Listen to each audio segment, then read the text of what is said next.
Hi అండి, ఈ వీడియోలో ఎగ్ ఫ్రైడ్ రైస్ ఎలా చేయాలో తెలుసుకుందాం.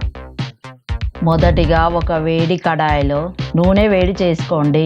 దీంట్లో సన్నగా తరిగిన పచ్చిమిర్చి మరియు ఉల్లిగడ్డ వేసి బాగా వేగనివ్వండి.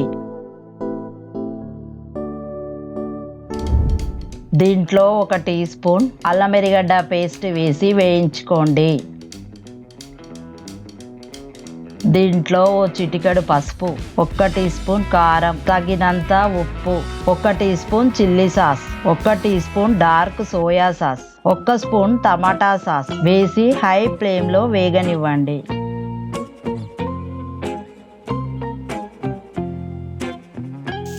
దీంట్లో 2 గుడ్ల మిశ్రమాన్ని వేసి లో ఫ్లేమ్లో వేగనివ్వండి.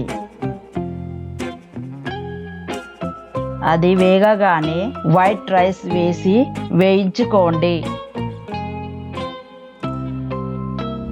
ఇలా కలిస్తే చాలు, అంతే, tasty egg fried rice ready. మీకు ఎలా కుదిరిందో కింద కామెంట్ సెక్షన్లో తెలపడం మర్చిపోకండి.